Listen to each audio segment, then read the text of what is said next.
What's up, folks? It is Dr. Remy LeBeau, and I'm coming at you once again from the X-Lair to provide you my very insightful reaction to this very bittersweet moment, which is the time when we got the last two episodes of The Gifted Season 1 episodes, I guess it was 12 and 13 that aired last night, together at once.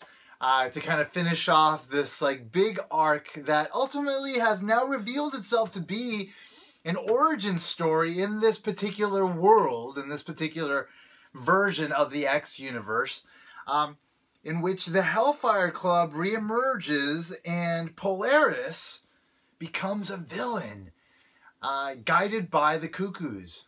That's ultimately what these couple episodes revealed the show to be, is sort of like this arc of the evolution of Lorna Dane as Magneto's daughter and sort of ascending to the position of Magneto, as you know, an aggressive anti-mutant force. And it's really sort of a breathtaking realization for me. Of course, it is ultimately an interpretation for me. There's a lot of storylines going through the show, but as far as I'm interpreting it, it is the overall sort of evolution of Polaris's character. Because I think Polaris was, well, obviously she was focused on, since the beginning of the show, on top of the Strucker kids, which are obviously also a big focus of the show, but Magneto is such an important part of the X-Men canon, and to have his daughter play a pivotal role in this world where the X-Men don't exist, they have disappeared apparently. We don't know where they are, and we may never know where they are. And also the Hellfire Club no longer exists in the way that maybe it did in the past, and a lot of the familiar stuff is not there in this world where you know, the residual sort of characters are now kind of ascending to their positions of heroes, villains, and ultimately a unified force against anti-mutant forces. In that world, Polaris is going to, it deserves to have that role, deserves to have that power, that position that Magneto had, given that she has the same powers as him. And also there is a legacy, you know, there's a legacy that she is very clearly aware of, which at first it implied, there was an implication that she didn't know. She didn't know that Magneto was her father, and unaware of all this stuff. But now, through the stuff we found out in the final episode, it became clear that she knew. She knows her father's Magneto, and he's been in contact with her, and he may still be in contact with her. We don't actually know.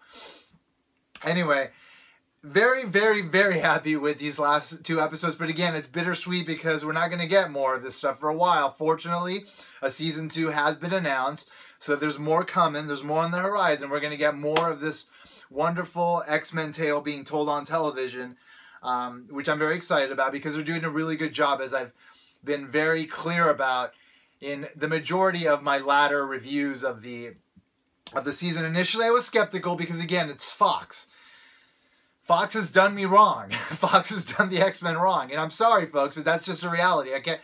I can't simply just stand by and say, yeah, Fox cares about the X-Men and they're going to do everything right for these characters. That's just not the way it's gone. But obviously there's a lot going on in terms of the business end of things. Finally, Marvel proper, owned by Disney, is getting the rights back to the X-Men, the full rights, even though this show and Legion are a result of the two studios working together on the television front. They haven't actually been able to achieve that on the filmic front. And now they're going to be able to do that. This show is an example of the sort of synergy that can happen when all the creative forces behind these characters are unified by the resources that sort of support them, and allow them to kind of just play within the worlds that they're allowed to play in. And so that bodes well for the future of the Marvel, of the films that we're going to see coming forward. And I'm going to do a video of that at some point very soon, just kind of talking about the ins and outs of what I know, give my perspective as an economics professor on the economics of the situation, and And anyway, so I'll leave all the speculation and talk about that to another video. But obviously, it does play a role here because this show is a result of some of that coming together. Maybe even it being a direct result. Like, we don't know if this deal had gone through a year, 2 years ago, and like, you know, they had to sort of work out the ins and outs of the logistics before they announced it. And also, obviously, there's the whole Federal Trade Commission, Justice Department analysis of the merger that needs to happen. But I'm sure that it's already been behind closed doors, like, established that this is something that's going to go through. So this may be a result of that already. I don't know. We don't know. But regardless of what it is, we got it. It's fucking awesome. I love the show. I'm sure a lot of you do too. And let's get into the episodes, shall we? So we had a two-parter. I do feel that the show itself did hurt a bit from the cutting off of the momentum of the progression of the episodes.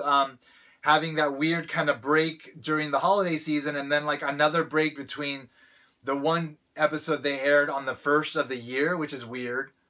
Weird day to air the episode when people are still kind of recovering from New Year's Day, the New Year's Eve festivities. And then having a 2-week break between that and this finale.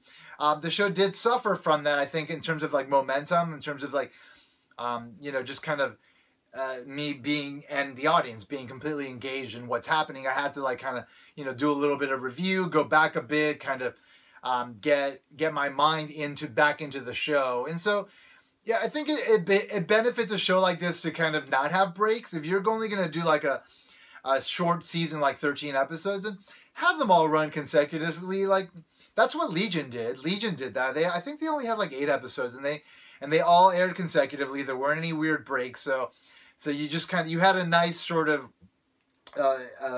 build up to the climax, and then it all kind of felt like one unified story versus like kind of a fractured experience. Which obviously now that all the episodes are done and people can binge is not going to be the case. But if you're going to air them on network television like this, like I would say it's a better strategy to not have any breaks in between episodes. So hopefully they'll remedy that situation next year. Maybe it'll happen earlier in the fall, that they'll air this entire season, and we won't have that issue. I hope they don't go to a longer season either. I think actually the show might have benefited from being slightly shorter. Maybe like a 10-episode season would probably work for it. And the storytelling would be a little bit tight. There wouldn't be as much of like, well, we got to figure out some stuff to do, some stuff for these other characters to do. Meanwhile, the main action is happening. So hopefully that happens. But if not, whatever. 13 episodes is good. And overall, the show did have a really nice sort of pace throughout the entire season. And for those of you that are going to binge the show or have binged the show, ideally you're watching this after you've watched the show, because there are spoilers on my reviews, that you will get that unified experience. And when I do the rewatch, of course, which I will, it'll have that more unified experience as well. Because it doesn't take place over a long period of time, and like not a lot happens, but enough happens that it's definitely a tight story. And so it as a bingeable experience, I think the nature of the show and the way it's constructed is perfectly suited for it. And so I think it's going to be really enjoyable. Anyway, that's all the other stuff that has nothing to do with the particulars of the episode. Let's talk about the particulars of the episode. So we started off the first episode with the Dr. Campbell flashback, in which it was revealed that his brother was dying from some sort of I don't know, cancer or something. I don't know. It's a weird mutation of his DNA, and that is sort of like the origin story for Dr. Campbell's hatred of mutants, right? He later talks about how, like, well, his brother died of a mutation of DNA, and that kind of got him on the path to have a problem with mutation in general. I don't know if I necessarily bought that. It seems like a big kind of leap to go from like a gene was mutated and led to a disease that was that killed my brother, versus like, you know, people mutating and having powers in society and them not necessarily being a threat to society, but in his mind, like that being interpreted as, because it's a mutation, because it's sourced as a mutation, that it is a threat to the system that it is a part of, just like the DNA was a threat to his brother's biological system, that a mutation of a person to have powers within a population, within a society, is a threat to the entire society. It seems like a big leap. Maybe there's more in there to that story, maybe not, I don't know. Maybe he was bullied as a kid by mutants, I don't know. Something more must have happened there to kind of get him to the point where he became such an extremist, like leading the charge, gathering government resources and private resources in such a coordinated and large scale to go after mutants, to the point where he wants to now exterminate them. He talked about wanting to get the Strucker father's research so he can eradicate the X gene. So it's a pretty extreme stance. So again, it doesn't really feel as sort of logically rooted in his past as it is for the agent. I forget the agent's name, but like the guy that's like the Sentinel Services dude who lost his daughter in that July 15th event. Like that makes sense to me. Like his daughter, this young, beautiful little girl, died as a result of mutants. And obviously we know that it's not necessarily because of mutants, but in his mind that is the reason, and that sort of radicalized him, and that makes sense. But the Dr. Campbell stuff, I don't know, it was a little bit shaky for me, but nonetheless, he is a force to be reckoned with in today's circumstances, and thus I do buy him as a villain based on everything he's done this season, but his motivations are a little shaky for me. Maybe they'll be explored some more, but based on what we saw at the end of the second episode, maybe not. Anyway, that was that stuff, and then we had the whole stuff in the first episode with the Strucker parents kind of wanting to go protect their grandmother because Campbell was after the formula that like suppressed the X gene, research that was missing. At the same time, you had the Cuckoos come in, and you had Lorna, Eclipse, Blink, and of course John Proudstar, Thunderbird, deciding like if they should help them or not, and then they decide to help them, and so their plan is to kind of go to this humanity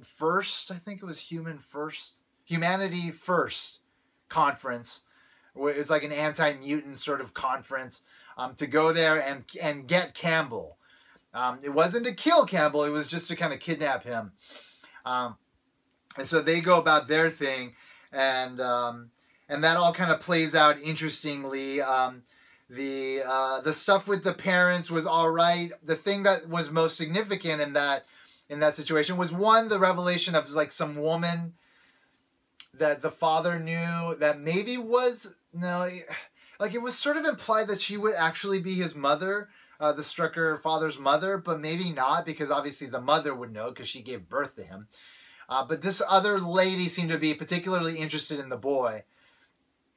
Maybe she was part of the research, we don't know, but it wasn't a familiar name. It wasn't familiar to X-Men canon, so I can't really say too much about who this person might be, but it appears to be like a loose thread that they're going to sort of explore in the second season. Anyway, that was one thing, but the other thing that was of interest was the conflict between the Strucker twins, the kids. They're not twins, they're kids, Fenris, essentially, Fenris Reborn, outside of the business where the grandmother worked, when the Sentinel Services folks show up, and you can see that, I think Andy is the kid's name, he was very clearly like wanting to be aggressive, like to stop the Sentinel Services from trying to get his grandmother. And it was the girl, Andrea, I think her name's Andrea, maybe? Andrea Strucker was the name of the original Fenris character. Maybe that was her name. I don't know. I'm sorry, folks. I don't know everything, but I know a lot. And that's good enough for me. Anyway, so so that moment kind of highlighted the beginnings of, not the beginnings, but like more of sort of the trajectory of the ideological split between the kids that was happening, where Andy was becoming more radicalized. obviously it's all kind of rooted in that experience that they had at Trask Industries when they watched Dreamer get killed in front of them. Like that's a severe thing for anybody to go through. It's very traumatic to watch someone die in front of you, but especially in the way that it happened, and in the fact that it was like their first sort of exposure to like how far people are willing to go that actually write off mutants as not being human, as not being equal to humans, as not having the same value, like expendable instantaneously, as is like a piece of trash or like a cockroach. So that for me is enough to sort of justify why Andy would be going down the road he's going. I like that Andrea was not, or the girl was not. I'm not going to continue calling her Andrea because I'm not sure that's her name. But I'm sure somebody will correct me in the comments. Anyway, so they wound up fighting as a result in that moment where he was being aggressive towards the Sentinel services, and it was clear that he was potentially going to kill them, and she stopped him, and they kind of had a fight, but then it stopped when the parents and the grandmother came back, and then that kind of did happen the way it did. Anyway, on the end of the conference stuff that was happening, we had a failed attempt to try to get Campbell. Campbell used children to shield himself against the mutants, which was interesting, and kind of reveals how brutal he is and how sort of just relentless he is in his pursuit of like this solution, right? This final solution for mutants to sort of eradicate them.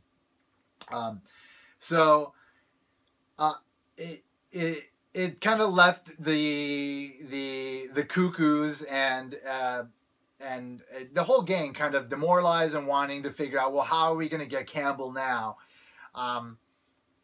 And so it was interesting to me that they didn't want to simply just give up, because that was like a big thing to kind of orchestrate that whole thing and then get into a heavily securitized location to try to get Campbell out. And then for them to continue already having, all of the parties involved alerted to the fact that they're coming after them, and therefore forced to face an even more severe security presence. Obviously didn't seem like the best course, but I never thought that they would be willing to go as far as they did in that final approach that they took, that we saw in the second episode. So that makes sense. It's like, well, obviously the Cuckoos are willing to kill. We saw that when they were first introduced as a unit. But the fact that they were willing to use Lorna, and they were actually tapping into something that was already kind of brewing inside of her, to the point where they actually where she became like the person that was willing to go that far, was interesting and really captivating to watch kind of the evolution of. Before we get to that stuff though, like there was also the stuff with Blink, where it was revealed that after she was attacked by those purifiers and run out of town, that she had actually hooked up with the Brotherhood. So the Brotherhood, as you all know, is the Brotherhood of Evil Mutants, started by Magneto. And apparently they still exist in this world. So again, it was mentioned that the X-Men disappeared, and the Brotherhood seems to not be around, or maybe they are around, but it's not, maybe it is or not led. It was not clear if they're still being led by Magneto, because one thing that's important to say, I've been saying this for a few weeks, that I thought that the show existed within the film universe, because that is what the producers said prior to the show ever airing and during the time where it was being developed. But now, this last week, there was a article published quoting Laura Schuler Donner, who's sort of in charge of like the X-Men license for Fox, and kind of oversees all the production of everything, television and movies. She very clearly stated that that the show does not take place within the film universe. In fact, it's its own thing, because she mentioned like the Trask stuff and how we shouldn't be focused on the Trask elements that are being introduced as in relation to what we've seen in Days of Future Past, because they're not related. So what I'm thinking is that they initially intended the show to be part of the film universe. I think now they understand what's going to happen with the film universe. We don't know yet. They haven't revealed their plans to us yet. But for me, it's a bit of a sign that they are looking to reboot the entire film universe and keep the continuity and reality of the shows separate from that, and therefore allow them to continue as they are. So like The Gifted and Legion can probably continue, whereas the film universe will not continue. And so they'll completely reboot, recast all characters, everything will be restarted so that they can introduce it into the Marvel Cinematic Universe, and so there will be no kind of weird discrepancy between what's happening in those films and what's happening on the television shows. It'll just be understood to be separate, which I'm comfortable with. I'm comfortable with this show kind of building its own reality, going the directions that it's going to go. Legion as well. They're both kind of have like their own flavor, their own kind of version of the X-Men universe, and that is great. You know, that's fantastic. That's because they're doing it right, I'm okay with it. But I do ultimately want a unified universe somewhere, and it should be in the film universe, and it should be connected to the Marvel universe. And again, I'll talk more about that when I do my video. But given that that's the case, then Magneto, we don't exactly know what Magneto's role is in the world. They haven't talked about where he is, but it was revealed that he did visit Lorna and give her that coin that we saw at the beginning of the second episode, the 13th episode. That coin that had that symbol. That is a symbol that he has on his helmet. It's this classic Magneto iconography. And so Magneto exists. He's part of this world. We don't know where he is. We don't know if he disappeared with the X-Men, if he was responsible for that. We do know that he was part of the Hellfire Club, which is awesome. And we also know that the Cuckoos are rebuilding the Hellfire Club. So that's awesome. Anyway, so as far as like the Brotherhood and Blink's role within that, and that in relation to Magneto, it's unclear exactly how it all kind of links together. But the point of bringing that up was that Blink was part of that, and it kind of was meant to kind of call into question her allegiances based on the Cuckoo's revelation of this stuff. And it did kind of create a bit of a fissure, but not too much. Fortunately, it got resolved pretty quickly. I didn't want a big fissure between her and like Thunderbird. And fortunately, that didn't happen. They wound up getting together romantically towards the end of this season, which is nice. It's good to have that finally kind of play out and become what it was sort of implied that it would become. Blink and Warp and Thunderbird together, fantastic, love it. I'm pretty sure they were part of an Exiles team. So the Exiles were like this trans-dimensional kind of team that was made up of a bunch of weird characters, and they just kind of kept going through alternate dimensions doing stuff. I think Thunderbird from an alternate dimension was part of that, and so was Blink from the Age of Apocalypse, which is when she became popular. So they might have even had a thing in the comics. I'm not sure because I didn't actually read those story arcs. So who knows? Maybe you guys know. Anyway, like that happened. Cool.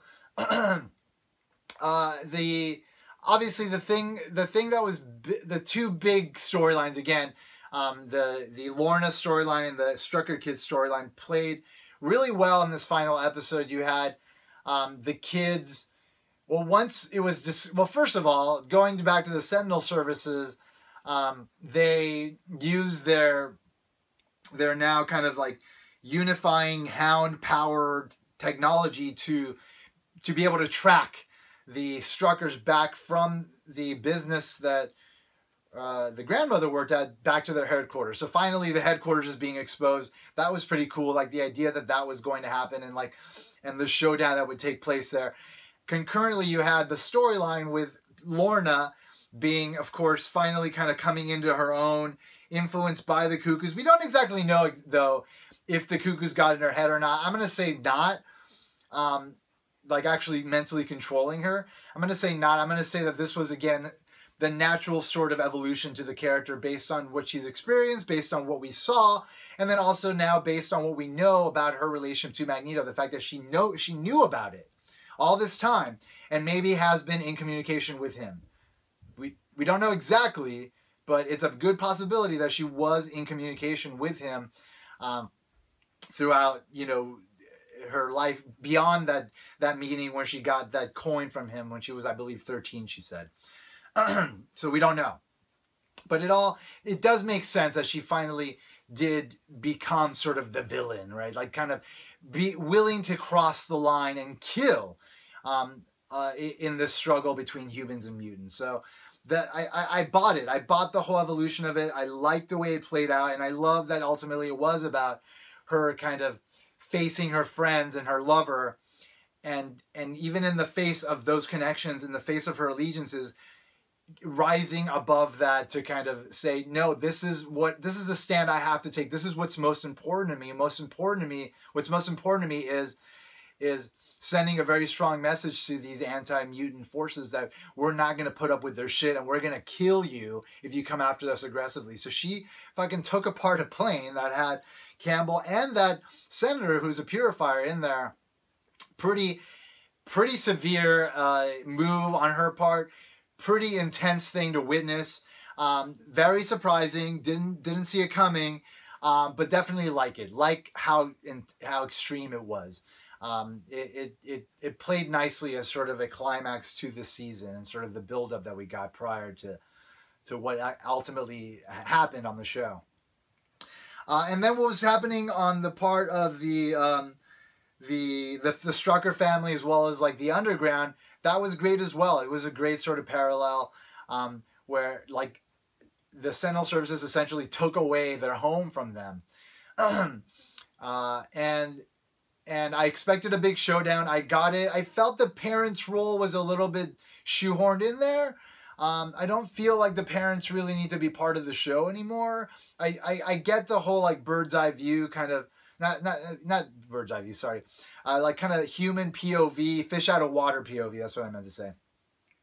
Of having kind of like the humans within the mutant world and kind of giving their perspective so that we can, as a human audience, can identify. But I don't really think it's necessary now, having established like so many different awesome X-Men related elements. I think the parents don't need to be kind of built up as like important characters. And I'm sorry to say that because I do love the actors, and I think they do great. But like them kind of like becoming like leaders within this organization felt a little bit forced.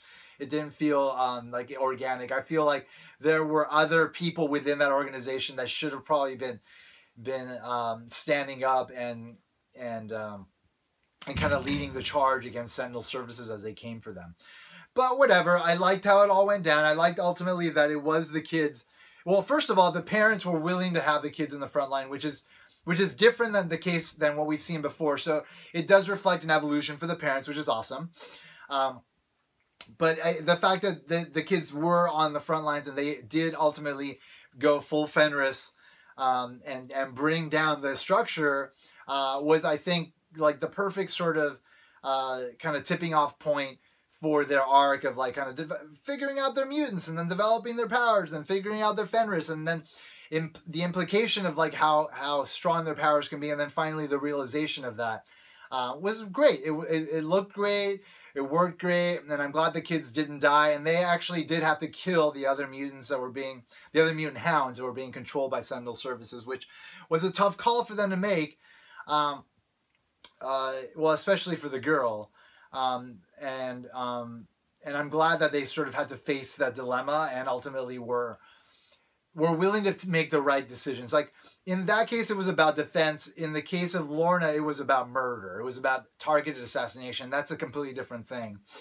But still, it all kind of does kind of land into this like morally gray area, which will continue to like play out in the second season, as we saw at the end of this episode.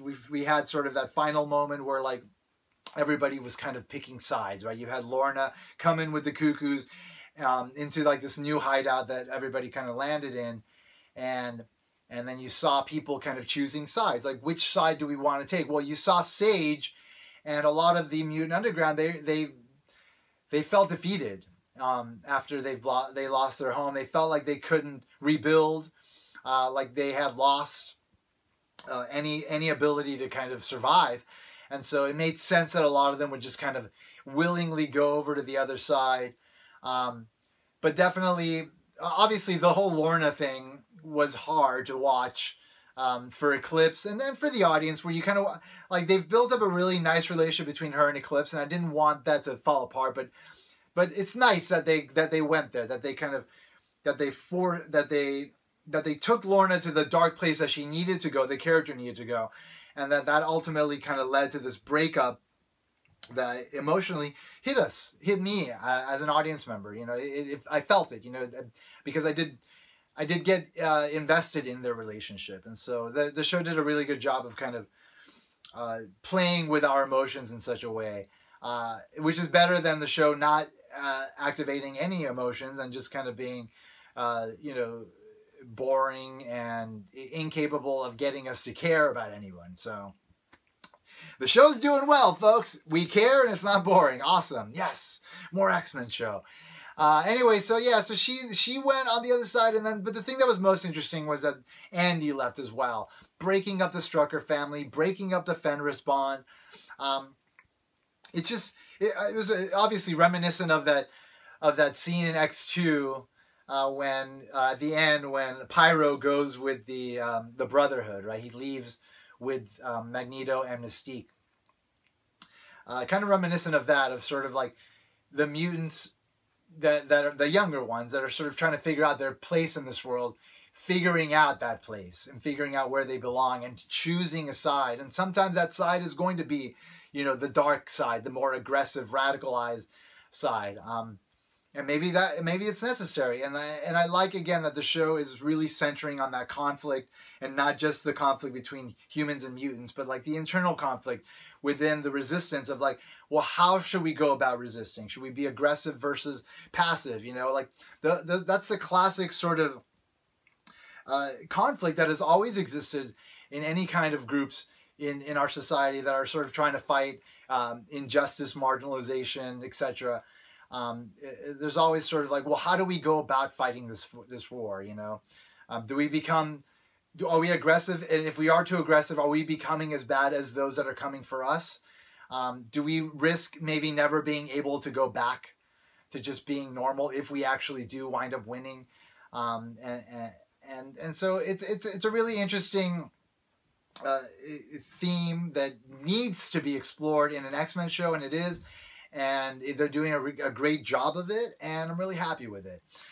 So we see big divisions here at the very end of this episode, which means that we're going to get big divisions next season. There's a lot implied about what's coming, and it's very exciting. I was hoping to see some like actual X-Men in this at some point, like the actual X-Men that are being referenced in the show up.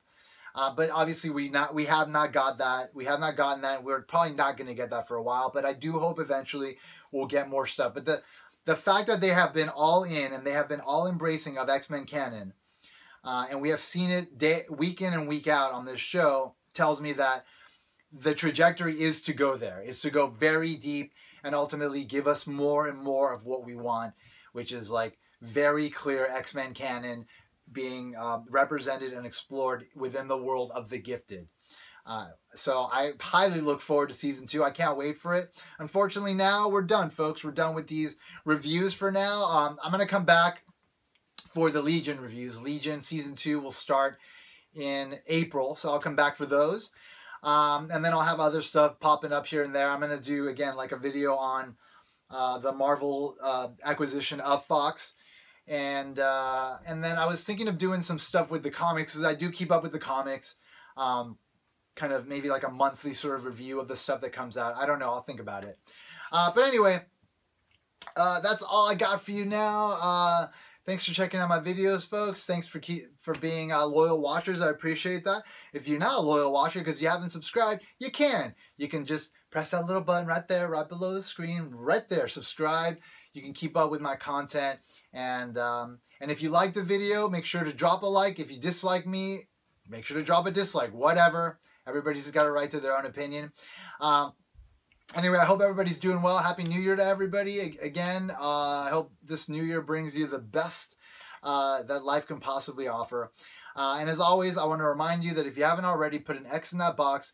You should, because ain't nobody checking me. Take care, folks. Bye-bye.